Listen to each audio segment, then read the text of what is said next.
Shalom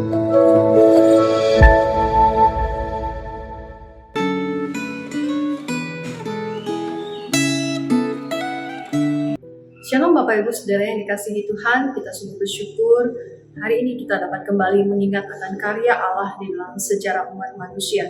Pada hari ini secara khusus umat Kristen di dunia merayakan hari raya Pentakosta untuk memperingati pencurahan Roh Kudus yang dikaruniakan Allah kepada orang-orang percaya.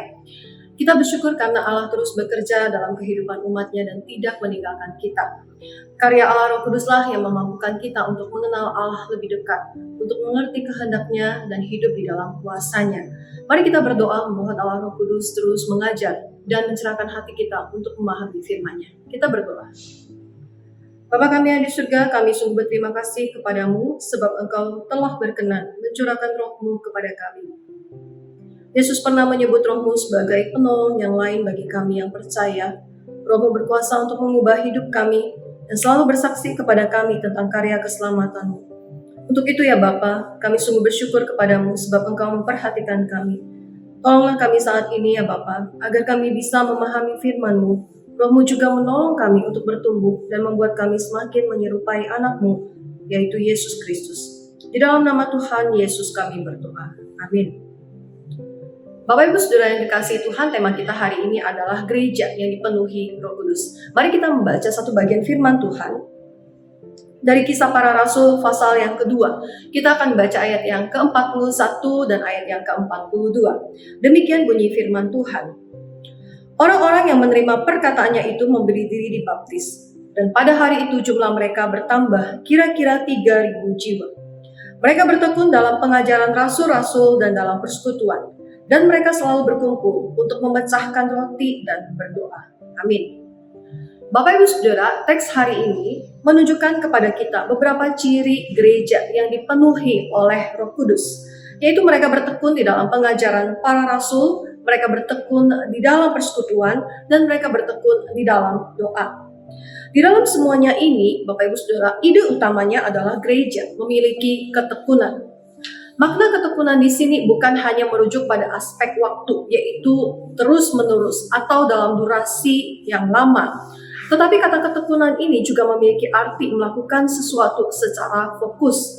Jika aspek waktu dan fokus ini digabungkan, maka kata ketekunan ini lebih tepat diterjemahkan sebagai mendedikasikan diri atau mengabdikan diri. Bapak Ibu Saudara, pengabdian diri saja tidak cukup.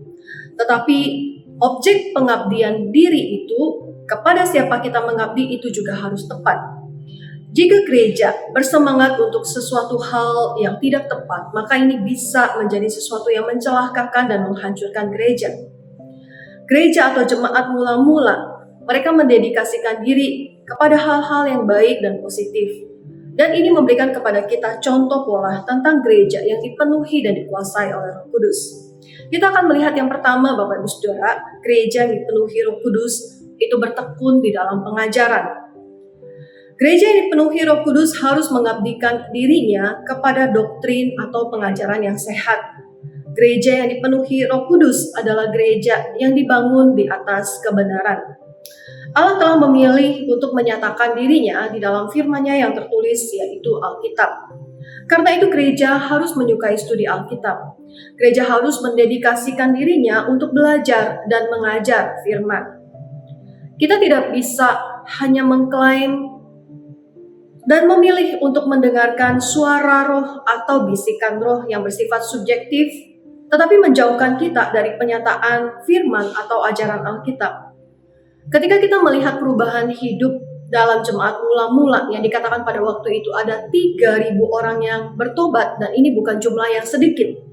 Perubahan hidup yang terjadi di dalam kehidupan mereka dikaruniakan karena mereka menerima pencurahan Roh Kudus pada hari Pentakosta. Tetapi bukan hanya itu, ada kekuatan Injil yang mengubah hidup mereka. Roh Kudus juga tidak hanya memenuhi para rasul dan membuat khotbah mereka menjadi efektif, tetapi Roh Kudus juga memenuhi para rasul dengan pengajaran firman, sehingga Injil itu menguasai hidup jemaat mula-mula. Injil yang membuat jemaat mula-mula, para petobat baru ini memiliki gaya hidup yang berbeda. Bapak Ibu Saudara, gereja mula-mula menjadikan pengajaran para rasul sebagai fondasi dalam kekristenan mereka. Karena itu gereja yang dipenuhi oleh Roh Kudus tidak boleh mengabaikan aspek pembelajaran firman. Gereja yang dipenuhi oleh Roh Kudus tidak boleh kehilangan Injil di dalamnya.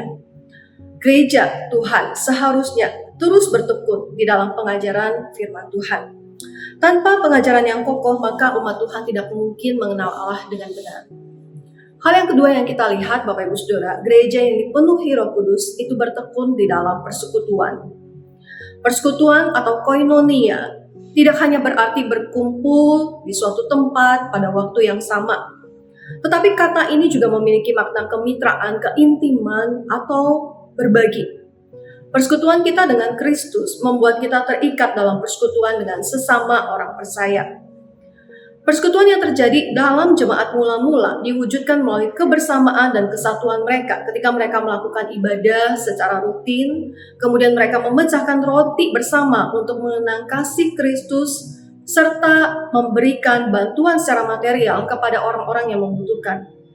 Nah, di dalam persekutuan ini mereka diteguhkan untuk mempraktekkan hidup saling mengasihi dengan kasih Kristus. Di dalam konteks lain, persekutuan atau koinonia ini juga mencakup ketika seorang memberikan dorongan, nasihat, penguatan kepada orang lain melalui mazmur atau pujian rohani, memberikan pengajaran atau teguran, bahkan juga penggunaan karunia rohani untuk kepentingan bersama. Bapak Ibu Saudara, persekutuan ini tidak mungkin terjadi apabila orang-orang Kristen tidak berani untuk mengambil komitmen berjemaat di gereja lokal tertentu. Ada orang-orang yang memiliki kebiasaan berkeliling mencari makanan sehat, misalnya khotbah yang berbobot di gereja lain dan tidak terikat pada gereja tertentu. Ini merupakan sebuah tanda kerohanian yang tidak sehat. Karena kebiasaan ini menyiratkan keengganan kita untuk bersekutu dengan orang percaya dalam arti yang sesungguhnya. Kita tidak akan memasuki satu persekutuan yang lebih dalam, memahami makna persekutuan yang lebih dalam tanpa kita berkomitmen di dalam gereja lokal. Bapak Ibu Saudara, salah satu ciri dari jemaat mula-mula adalah mereka bertekun dalam persekutuan. Persoalan iman memang bersifat pribadi, tetapi kita sebagai orang-orang Kristen bertumbuh melalui sebuah komunitas orang-orang percaya, dan ini terjadi di dalam persekutuan umat Tuhan. Tuhan sudah memberikan kita sebuah wadah supaya iman kita bertumbuh, supaya iman kita terus diajar, dimurnikan. Dan ketika kita berada di dalam persekutuan, kita akan bertemu dengan banyak orang yang berbeda dengan kita. Misalnya warna kulit, budaya, bahasa, pendidikan, sosial, sifat-sifat yang berbeda satu dengan yang lain. Dan Roh Kudus menyatukan orang-orang percaya ini dalam sebuah persekutuan rohani yang disebut dengan gereja. Sebagai tubuh Kristus, kita saling bergantung, kita saling membutuhkan satu dengan yang lainnya. Dan peristiwa Pentakosta ini telah mengajarkan kepada kita betapa pentingnya persatuan, kerjasama, dan kasih di dalam kehidupan gereja. Karena itu, Bapak Ibu Saudara, gereja yang hidup di dalam persekutuan terus menantang kita untuk memaknai dan menghidupi kasih Kristus dengan pertolongan Roh Kudus. Kiranya Roh Kudus terus memampukan kita, memampukan gereja untuk hidup dalam kasih-Nya, melayani sesama, memberitakan Injil, untuk membangun kerajaan Allah di bumi ini. Hal yang ketiga, Bapak Ibu Saudara, gereja yang dipenuhi dengan Roh Kudus adalah gereja yang tekun berdoa. Gereja yang dipenuhi Roh Kudus adalah gereja yang mendedikasikan dirinya dalam doa. Doa bersama telah menjadi karakteristik dari gereja mula-mula. Mereka selalu bertekun di dalam doa, mencari kehendak Tuhan dan pertolongan Tuhan lewat doa ketika mereka menghadapi persoalan-persoalan tertentu. Misalnya ketika mereka menggumulkan siapa yang akan menggantikan posisi Yudas Iskariot. Kemudian ketika mereka mendapatkan tekanan dari para pemerintah atau para penguasa, ketika mereka menggumulkan pimpinan Tuhan untuk arah pelayanan mereka, mereka berdoa, memohon Tuhan menolong.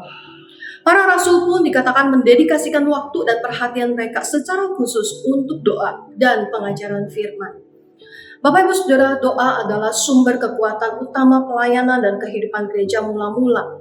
Doa tidak hanya menciptakan persatuan di antara orang-orang percaya, tetapi doa juga memberikan kekuatan bagi orang-orang percaya untuk bersama-sama melakukan pelayanan, mengabarkan Injil dengan penuh kuasa dan keberanian, serta memberikan juga mereka kemampuan untuk mereka mempertahankan kebenaran di tengah-tengah ancaman yang mereka hadapi. Gereja yang berdoa adalah gereja yang terus mengandalkan kuasa Allah. Sehingga dengan kuasa dan pertolongan Roh Kudus, gereja dapat terus dikuatkan untuk melayani dan juga membangun tubuh Kristus. Bapak Ibu Saudara, gereja yang berdoa adalah gereja yang menyadari betapa pentingnya hidup di dalam ketaatan dan kebergantungan kepada Allah.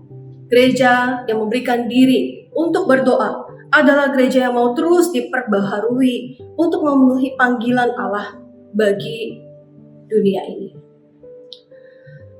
Perayaan Hari Pentakosta, Bapak Ibu, adalah satu masa yang baik untuk kita kembali merenungkan ulang tentang kondisi gereja kita.